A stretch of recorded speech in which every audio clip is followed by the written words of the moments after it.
চলুন JLPT N5 N4 লেভেলের 200টি প্রয়োজনীয় ফ্রেজ শিখি এবং উদাহরণসহ প্র্যাকটিস করি। আমরা টোটাল 10টা ইউনিটে 200টা ফ্রেজ শিখব। প্রতিটি ইউনিটে 20টা করে ফ্রেজ শিখব। আজকের ফ্রেজটা হলো, এখানে মার্ক করে দেখানো হয়েছে, দেখেন, নানি নানি ও। এখানে আপনি ইন্ডেক্সটা দেখেন, আজকে আমরা ডে 12-এ আছি। চলুন শুরু করা যাক। নানি নানি ও এর মানে হলো কাকে কিংবা কিসের উপর কর্ম বা অবজেক্ট বোঝাতে ব্যবহার করা হয়। নানি নানি ও জাপানিজ ভাষায় কর্ম বোঝাতে ব্যবহার করা হয়, অর্থাৎ যে জিনিস বা ব্যক্তির উপর কাজটি হচ্ছে সেটার আগে নানি নানি ও বসে। আমরা যদি এটাকে একটু সহজভাবে বলি, তাহলে কে কাজ করছে সেই ক্ষেত্রে আমরা ইউজ করব গা কিংবা ওয়া পার্টিকেল, ক্ষেত্রে বিশেষে আলাদা আলাদা হবে। কিন্তু যখন কিসের উপর কাজ হচ্ছে সেটা বোঝানো হয়, তখন আমরা ও ব্যবহার করব। চলুন এবার আমরা একটু দেখি কোথায় ব্যবহার করা হয়। এই পার্টিকেল ব্যবহার করবেন যখন কোনো কাজের উপর জোর দিতে চান, ক্রিয়ার সাথে জিনিস বা মানুষ যুক্ত করতে চান, কি করছো, কি খাচ্ছ এর উত্তর দিতে চান, দৈনন্দিন কথোপকথনে সঠিক বাক্য বানাতে চান, এই সব ক্ষেত্রে আপনি এই ও ব্যবহার করতে পারবেন। এখন আমরা অনেকগুলা উদাহরণের মাধ্যমে বোঝার চেষ্টা করব, যার ফলে আপনি অতি সহজেই বুঝতে পারবেন এটার বাস্তবে কোথায় কোথায় প্রয়োগ আছে। আমাদের প্রথম উদাহরণটা হলো, আমি ভাত খাই। গোহান ও তাবেমাস। এই বাক্যটিতে আমি উজ্জ্ব রাখা হয়েছে। এখানে হচ্ছে আপনার ভাত মানে হচ্ছে গোহান, আর খাওয়া মানে হচ্ছে তাবেরু। তাবেরুর থেকে তাবেমাস হয়েছে। তো এখানে আমি যদি জিজ্ঞাসা করি আমি কি করি, আমি ভাত খাই, ঠিক না? তাহলে এখানে আমরা বলতেছি গোহান ও তাবেমাস। এখানে দেখেন ভার্বের আগে, মানে কি করি সেটার আগে ওটা যোগ হয়েছে। তো এখন যদি আমি এটা আরেকবার বলি প্রথম থেকে, আমি ভাত খাই গোহান ও তাবেমাস, মানে যেই জিনিসটা আপনি করবেন, ধরেন ভাত খাবেন, পড়বেন, সাইকেল চালাবেন, সিনেমা দেখবেন, এই যে অ্যাকশনগুলা, এই যে ভার্বগুলা, এই ভার্বের আগে ও আসবে, তাহলে আপনার সেন্টেন্সটা একবারে পারফেক্ট হয়ে যাবে। আমি বই পড়ি। একইভাবে হন ও ইয়োমিমাস। বই মানে হচ্ছে হন, আর পড়া মানে ইয়োমু। ইয়োমুর থেকে ইয়োমিমাস হয়েছে। তা আমরা যদি একসাথে বলি হন ও ইয়োমিমাস। আবার যদি নিজেই নিজেকে প্রশ্ন করি, আমি কি পড়ি, আমি বই পড়ি, তাহলে বই পড়ার যেহেতু জিনিসটা এখানে বোঝানো হচ্ছে, হন ও ইয়োমিমাস, গোহান ও তাবেমাস, মানে আপনি খেয়াল করেন ভার্বটার আগে, মানে আমরা যেটা করতেছি তার আগে এখানে ও আসতেছে। সে পানি খায়। মিজুও নমিমাস।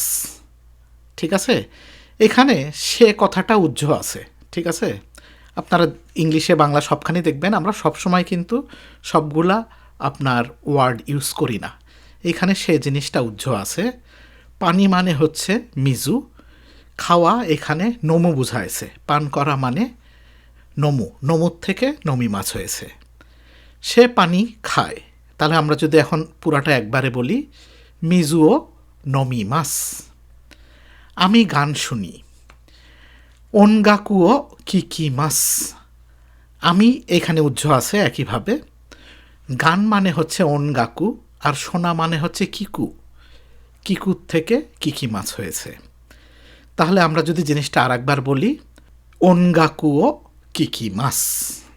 সে সিনেমা দেখে। এইগা ও মিমাস। এইখানেও সে জিনিসটা উজ্জ্ব আছে। আমরা এভাবে বলতে পারতাম ইচ্ছা করলে, খারেওয়া এইগা ও মিমাস, এটাও কিন্তু ঠিক আছে। কিন্তু আমরা সেন্টেন্সটাকে ছোট করার জন্য সে উজ্জ রেখেছি। সে সিনেমা দেখে, এইগা ও মিমাস। সিনেমা মানে এইগা, আর দেখা মানে হচ্ছে মিরু। মিরুর থেকে ভার্বটা চেঞ্জ হয়ে মিমাস হয়েছে। তাহলে আমরা যদি এটা আবার বলি, এইগা ও মিমাস। আমি জাপানিজ শিখি, নিহনগো ও বেনকিও শিমাস। নিহনগো ও বেনকিও শিমাস। এইখানেও আমিটা উজ্জ আছে। জাপানিজ মানে নিহনগো, আর শেখা মানে বেনকিও সুরু। বেনকিও সুরুর থেকে ভার্বটা চেঞ্জ হয়ে বেনকিও শিমাস হয়েছে। তাহলে আমরা যদি এটা পুরাপুরি আরেকবার বলি, নিহনগো ও বেনকিও শিমাস। আমি চিঠি লেখি, তেগামিও খাকিমাস। আবার যদি নিজেকে একবার প্রশ্ন করি, আমি কি করি? চিঠি লেখি। ঠিক আছে, ভার্বটা কি? লেখা। এই ভার্বের আগেই দেখেন ওটা আসছে। তাহলে চিঠির মানে হলো তেগামি, আর লেখার মানে হলো খাকু। এই খাকুর আগেই দেখেন ও জিনিসটা, পার্টিকালটা আসছে, ঠিক না? তাহলে আমরা যদি আবার পুরাটা একবারে বলি, তেগামিও খাকিমাস। সে দরজা খোলে, দোয়া ও আকে মাস। দরজা মানে হলো দোয়া, আর খোলা মানে হচ্ছে আকেরু। আকেরুর থেকে ভার্বটা চেঞ্জ হয়ে আকে মাস হয়েছে। সে দরজা খোলে, দোয়া ও আকে মাস। চলুন এবার আমরা কিছু কমন মিস্টেক্স দেখার চেষ্টা করি এবং এইগুলো আপনি কিভাবে এড়াবেন সেইটা একটু বোঝার চেষ্টা করি। আমাদের ভুল নাম্বার 1 হলো নানি নানি ও বাদ দেওয়া। এখানে ভুলটা দেখেন, হন ইয়মিমাস। ঠিক আছে, এটা আমরা বুঝতে পারবো। আপনি যদি একজন জাপানিজের সামনে যেয়ে বলেন হন ইয়মিমাস, সে বুঝতে পারবে। কিন্তু আপনি যদি সঠিকভাবে শুদ্ধভাবে বলতে চান, তাহলে আপনাকে বলতে হবে হন ও ইয়মিমাস। কি পড়ব? বই পড়ব। ঠিক আছে, বইটা হচ্ছে এখানে হন, আর পড়া মানে ইয়মু। ইয়মুর থেকে ইয়মিমাস হয়েছে। তাহলে আমরা যদি সঠিক করে বলি, এই ভার্বের আগে ওটা দিয়ে, তাহলে আমরা কি করব? হন ও ইয়মিমাস। আমাদের ভুল নাম্বার 2 হলো গা এবং ও গুলিয়ে ফেলা। গা ইকুয়াল কে কাজ করছে, ঠিক আছে, আর ও ইকুয়াল কিসের উপর কাজটা হচ্ছে সেটা বোঝাতে ও ব্যবহার করা হয়। আমাদের ভুল নাম্বার 3 হলো এক ক্রিয়ায় একাধিক ও ব্যবহার করা। সাধারণত একটি ক্রিয়ার জন্য একটি অবজেক্টই যথেষ্ট। তার মানে একটা ক্রিয়ায় আপনি একাধিকবার ও ব্যবহার করা যাবে না। আমি সাধারণত খুব আস্তে আস্তে সহজ ভাষায় প্রত্যেকটা ওয়ার্ড বাংলায় বলে বোঝানোর চেষ্টা করি। তারপরে যদি আপনাদের মনে হয় যে আরেকটু চেঞ্জ করে এইভাবে বোঝালে সুবিধা হবে, তাহলে কমেন্ট করবেন। আমি আবার সেইভাবে নতুন করে ভিডিও বানানোর চেষ্টা করব, কিংবা আরেকটু চেঞ্জ করে ভালোভাবে বানানোর চেষ্টা করব। Thank you. Have a nice day.